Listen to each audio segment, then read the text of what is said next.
The ring caught the last of the sunlight, a diamond the size of a promise no one could keep.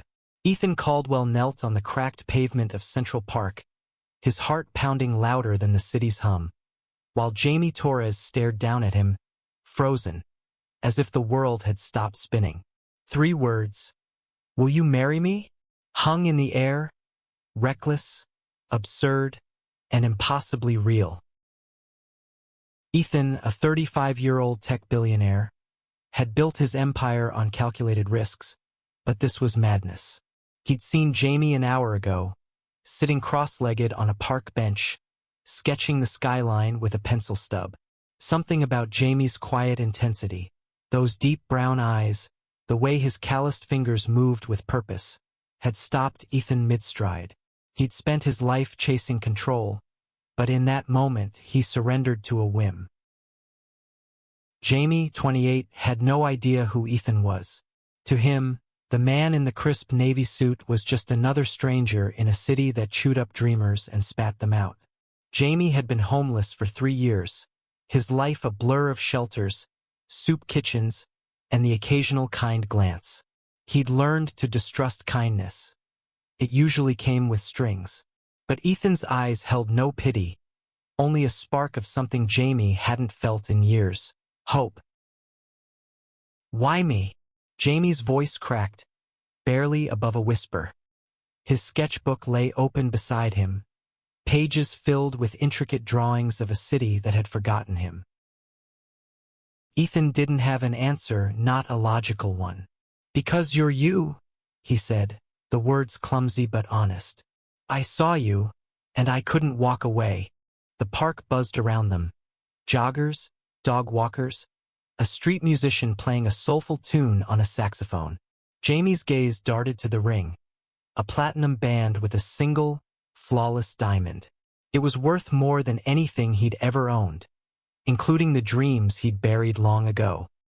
He wanted to laugh, to call it a cruel joke, but Ethan's face was earnest, almost desperate. "I'm nobody," Jamie said, stepping back. His sneakers, held together with duct tape, scuffed the ground. "You don't even know my name." "Tell me, then," Ethan said, rising but keeping his distance, as if sensing Jamie's instinct to bolt. "I'm Ethan, and I mean this. Jamie. Jamie Torres." The name felt heavy, like a secret he hadn't shared in years. He hadn't always been this way, cold, hungry, invisible. Once he'd had a life, a family, a future. But that was before everything unraveled, before the truth about who he was had cost him everything. Ethan took a step closer, his voice low. "Jamie, I don't do things halfway. Say yes, and I'll prove it." The proposal was absurd, a fairy tale twisted into the grit of reality. Jamie's mind screamed to run, but his heart, starved for connection, held him there. He thought of the nights spent shivering under bridges, the days blending into nothingness. What did he have to lose? "Okay," Jamie said, the words slipping out before he could stop it. "Yes." Ethan's grin was blinding, a mix of triumph and relief. He slid the ring onto Jamie's finger, the metal cold against his skin. For a moment, they were just 2 men in a park, bound by a reckless choice. But neither knew the storm that choice would unleash. That night, Ethan took Jamie to his penthouse on the Upper East Side, a glass fortress overlooking the city. Jamie stood at the floor-to-ceiling windows, clutching his backpack like a lifeline. The skyline glittered below, a world he'd only ever drawn from a distance. "You live here?" Jamie asked, his voice small in the cavernous space. "For now," Ethan said, loosening his tie. "You can too if you want." Jamie turned, his eyes narrowing. "What's the catch? Nobody does this for nothing." Ethan leaned against the marble counter, studying him. "No catch. I saw something in you today. I don't know what it is yet, but I want to find out." Jamie wanted to believe him, but trust was a luxury he couldn't afford. He'd learned that lesson at 18, when his family disowned him for being gay. He'd been a prince in their eyes, literally, in a way few knew until he wasn't. His heritage, a closely guarded secret, had been his pride and his prison. Now it was just a ghost. "I'm not a charity case," Jamie said, his jaw tight. "I know," Ethan replied. "You're my fiancé." The word hit Jamie like a punch. He looked at the ring, still foreign on his finger, and felt a flicker of something dangerous. Hope, again. But hope had betrayed him before. Over the next week, Ethan threw himself into planning a wedding that would make headlines. He didn't care about the optics. A billionaire marrying a homeless man was tabloid gold, but he cared about Jamie. Every smile, every hesitant laugh, fueled Ethan's determination to make this real. He bought Jamie clothes, set up a bank account, and introduced him to a world of private chefs and chauffeurs. Jamie, overwhelmed, played along, but his unease grew. One night, as they sat on the penthouse balcony, Jamie finally spoke up. "Why are you doing this? Really?" Ethan sipped his whiskey, the city lights reflecting in his eyes. "I've spent my life building things, apps, companies, wealth. But I'm alone, Jamie. I saw you, and for the first time, I felt like I could build something that matters." Jamie's chest tightened. He wanted to tell Ethan the truth about his past, his family, the secret he'd carried for a decade. But the words wouldn't come. Instead, he reached for Ethan's hand, their fingers intertwining under the stars. The media caught wind of the engagement, and the story exploded. "Billionaire's bizarre proposal," screamed one headline. "Caldwell's charity case or true love?" asked another. Ethan laughed off the noise, but Jamie felt the weight of every word. He wasn't just a man anymore, he was a spectacle. At a gala in Manhattan, Ethan introduced Jamie to his world. Investors, celebrities, power brokers. Jamie, in a tailored tuxedo, felt like an imposter. A woman in a glittering gown cornered him, her smile sharp. "So, Jamie, what's your story? How does a nobody land Ethan Caldwell?" Jamie's grip tightened on his champagne flute. "Luck, I guess," he said, his voice steady but cold. She laughed, unaware of the fire in his eyes. "Luck doesn't last. Enjoy it while it does." That night, Jamie couldn't sleep. He slipped out of the penthouse and wandered the streets, the ring heavy on his finger. He didn't notice the man watching him from the shadows, a figure from a past he thought he'd escaped. The man in the shadows was Elias Navarro, 42, a private investigator with a knack for unearthing secrets. He'd been hired by a client who wanted dirt on Ethan's mysterious fiancée. Elias had followed Jamie for days, piecing together fragments of a life that didn't add up. The sketches in Jamie's backpack, the way he carried himself despite his worn clothes, it all hinted at something more. Tonight, as Jamie walked the empty streets, Elias was closing in. Jamie stopped at a 24-hour diner, the kind of place where the coffee was bitter and the lights never dimmed. He slid into a booth, his mind racing. Ethan's world was dazzling, but it felt like a cage. The gala had exposed the truth. To these people, he was a curiosity, a footnote in Ethan's story. But Jamie had a story of his own, one he'd buried under years of survival. 10 years ago, Jamie hadn't been Jamie Torres. He'd been Jamie de la Cruz, heir to a clandestine dynasty tied to a small European nation. His family, descendants of exiled royalty, had lived quietly in Boston, their wealth hidden behind modest facades. But when Jamie came out at 18, his father, a man bound by tradition, cast him out. "You're no son of mine," he'd said, his voice colder than the winter night Jamie fled into.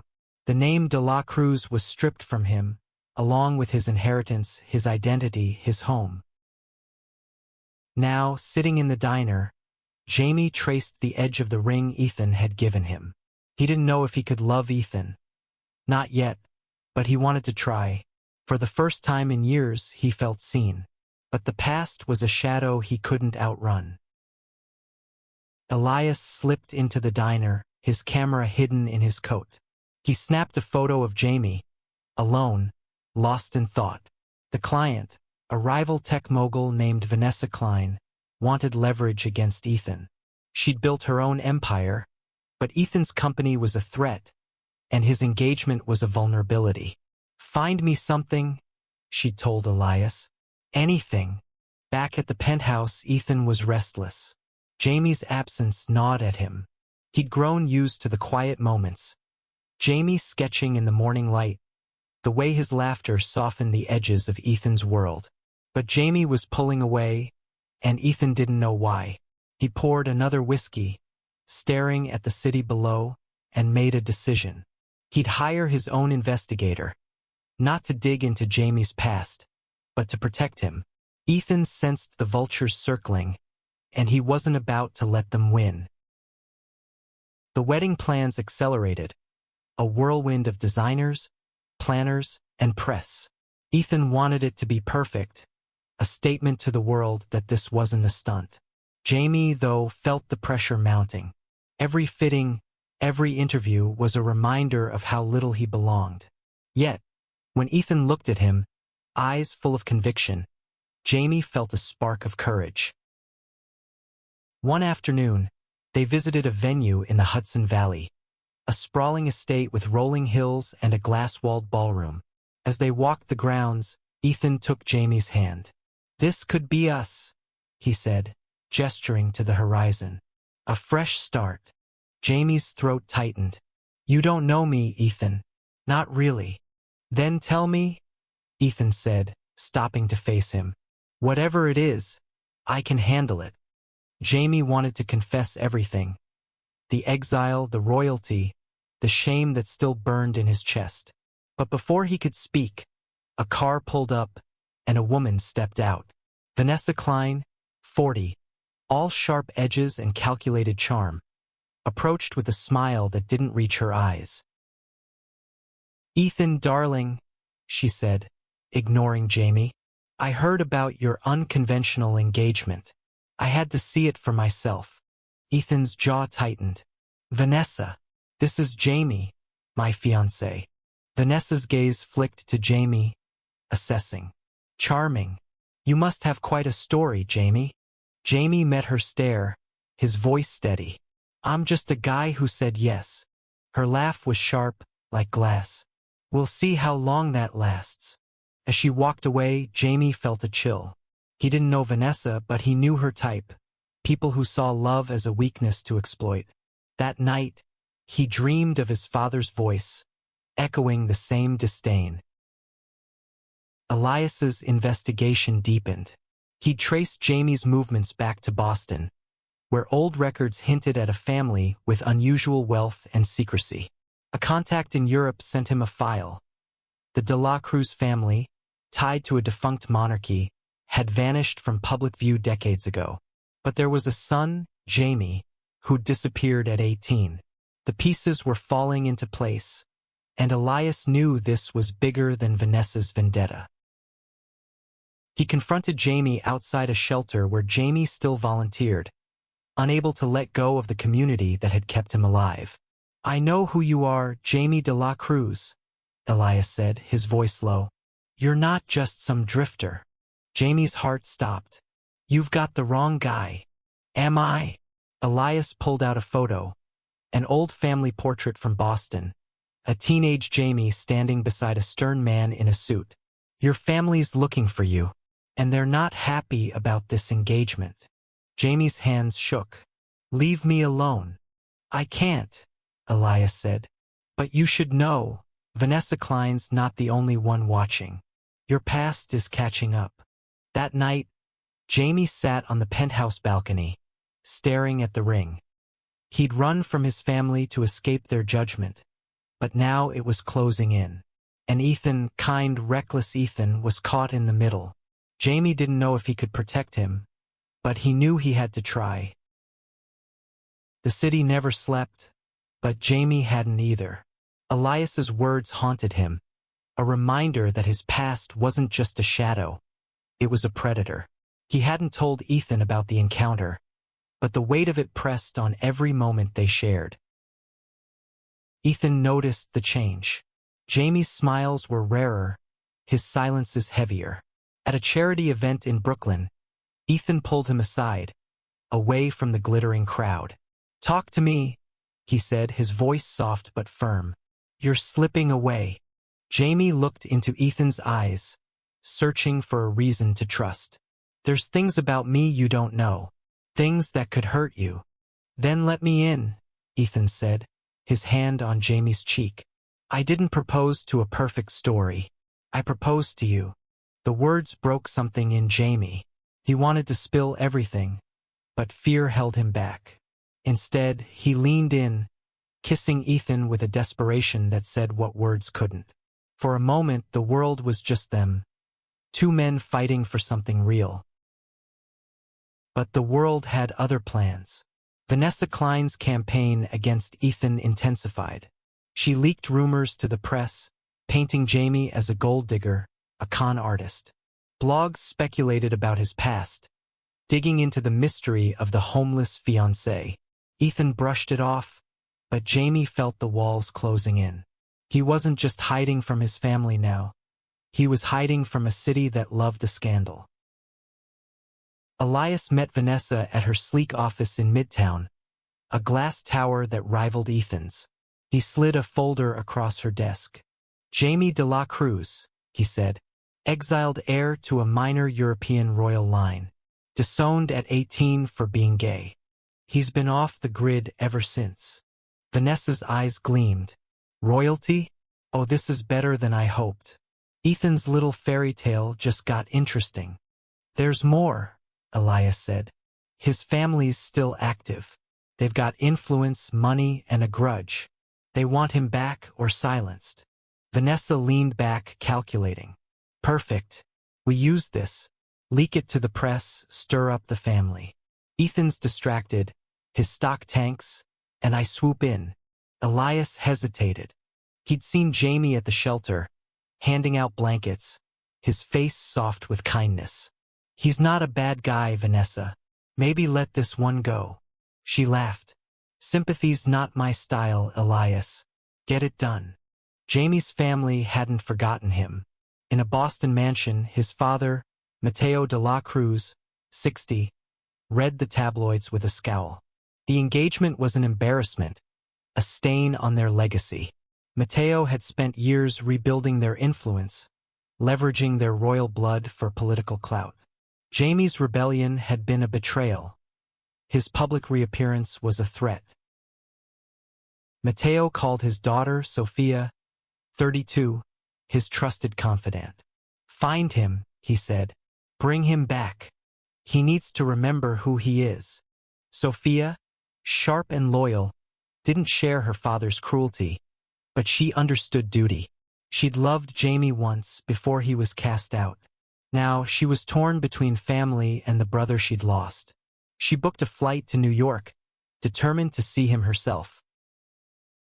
Jamie and Ethan's wedding was set for a month away, but the pressure was suffocating. Jamie started slipping out at night, visiting the shelter to clear his head. One night, he found Sophia waiting for him outside, her face a mix of relief and pain. "Jamie," she said, using his old name, "you can't keep running." He froze, his breath catching. "Sophia, what are you doing here?" "Dad knows," she said. "He wants you back. He'll ruin you and Ethan if you don't come." Jamie's fists clenched. "I'm not his anymore. I'm not Jamie de la Cruz." "You're still family," Sophia said, her voice breaking. "I don't agree with him, but you know how he is. He'll destroy everything you're building." Jamie thought of Ethan, his reckless smile, the way he made Jamie feel alive again. "I won't let him." Sophia stepped closer, her eyes searching his. "Then tell Ethan the truth. If you love him, he deserves to know." That night, Jamie returned to the penthouse, his heart heavy. Ethan was awake, waiting. "Where were you?" he asked, his voice tight with worry. Jamie took a deep breath. I need to tell you who I am. Jamie's confession spilled out in the quiet of the penthouse. Each word a weight lifted and a new one added. He told Ethan everything. His royal lineage, his exile, the family he'd lost. I was Jamie de la Cruz, he said, his voice raw. I didn't tell you because I didn't want to be him anymore. Ethan listened, his face unreadable. When Jamie finished, the silence was deafening. Finally, Ethan spoke. Why didn't you trust me? I was scared, Jamie admitted. Of losing you. Of my family finding me. Of this. He gestured to the penthouse, the city, their life. Being too good to be true. Ethan stood, pacing to the window. I proposed to you because I saw you, Jamie. Not a name, not a past. You. Jamie's eyes burned. I don't deserve you. Ethan turned, his gaze fierce. Don't say that. We're in this together now. Whatever comes, we face it. But what came was chaos. Vanessa's leak hit the press the next morning. Billionaire's fiancé, a disgraced royal. The story exploded, dragging Jamie's past into the spotlight. Paparazzi swarmed the penthouse, and Ethan's company stock dipped as investors questioned his judgment. Jamie felt like he was drowning, his past and present colliding in a storm he couldn't control. Sophia met Jamie again, this time at a quiet cafe in Queens. Dad's coming to New York, she warned. He's furious. He thinks you're shaming the family. Let him come, Jamie said, his voice steady despite the fear in his gut. I'm done hiding. Sophia's eyes softened. I miss you, Jamie. I never wanted you gone. Then help me, Jamie said. Talk to him. Make him see I'm not his to control. Sophia nodded, but her face was grim. He's not the only problem. Vanessa Klein's behind the leaks. She's using you to hurt Ethan. Jamie's blood ran cold. He'd suspected Vanessa's malice, but this was war. He returned to the penthouse, determined to protect Ethan, but found him in a meeting with his board, their faces grim. The leaks had sparked a crisis, and Ethan was fighting to keep control of his company. I'm sorry, Jamie said when they were alone. This is my fault. Ethan pulled him close, his voice fierce. No, this is us against them. I love you, Jamie. That's worth fighting for. The words hit Jamie like a lifeline. He kissed Ethan, pouring every ounce of his fear and hope into it. For the first time, he believed they could win. Elias, torn by guilt, contacted Jamie anonymously, slipping a note under his door. Vanessa's planning more. Check her emails. Jamie shared it with Ethan, who hired a hacker to dig into Vanessa's accounts. What they found was damning proof she'd orchestrated the leaks, paid off reporters, and even contacted Jamie's family to stir the pot. Armed with the evidence, Ethan called a press conference. Standing beside Jamie, he faced the cameras with unflinching resolve. I love this man, he said, his voice clear, and no one, not the press, not my rivals, not his past, will change that. We're getting married, and we're doing it our way. The crowd erupted, some with cheers, others with questions. Jamie stood tall, his hand in Ethan's, and spoke for the first time. I'm Jamie Torres. I've made mistakes and I've lost a lot, but I found love, and I'm not letting go. The speech went viral, turning the tide. Support poured in from strangers, activists, and even some of Ethan's investors. But Jamie knew the real battle was coming, his father. Mateo de la Cruz arrived in New York like a storm, his presence commanding even in the sleek hotel suite where he summoned Jamie. Sophia had arranged the meeting, hoping to broker peace, but Jamie knew better. His father hadn't changed in 10 years. The man who disowned him wouldn't bend now. You've made a mockery of our name, Mateo said, his voice like steel. This engagement ends now. Jamie stood his ground, the ring on his finger a quiet rebellion. I'm not yours to control anymore. I love Ethan, and I'm marrying him. Mateo's eyes narrowed. You think love will save you? You're nothing without us. I was nothing with you, Jamie shot back. You took everything, my home, my name, but I built a life anyway, and Ethan's part of it. Sophia stepped in, her voice soft but firm. Dad, enough. Jamie's happy. Isn't that what matters? Mateo's face twisted, but something in Sophia's plea cracked his resolve. He looked at Jamie, seeing the boy he'd lost and the man he'd become. You'll regret this, he said, but his voice lacked conviction. He left without another word, the door closing on a decade of pain. The wedding was held in the Hudson Valley estate, under a sky painted with stars. Jamie wore a simple suit, Ethan a tuxedo that made him look like a dream. They stood before a small crowd, friends, shelter volunteers, and a few of Ethan's allies. No paparazzi, no drama, just them. I choose you, Ethan said in his vows, his voice breaking, not because of who you were, but because of who you are. Jamie's eyes glistened. You saw me when I was invisible. I'll spend my life making sure you feel the same.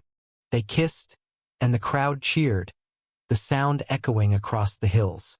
The ring on Jamie's finger felt like a promise he could finally trust. Vanessa's empire crumbled. The leaked emails exposed her schemes, and her company faced lawsuits and disgrace. Elias, seeking redemption, testified against her, his evidence sealing her fate.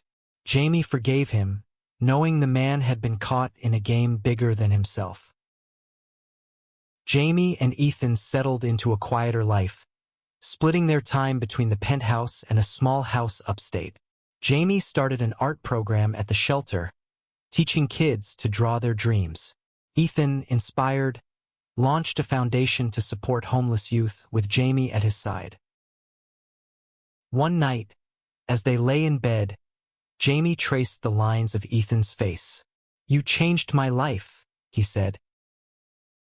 Ethan smiled, pulling him close. You changed mine first. Their love wasn't perfect, but it was real. A beacon for anyone who'd ever felt lost.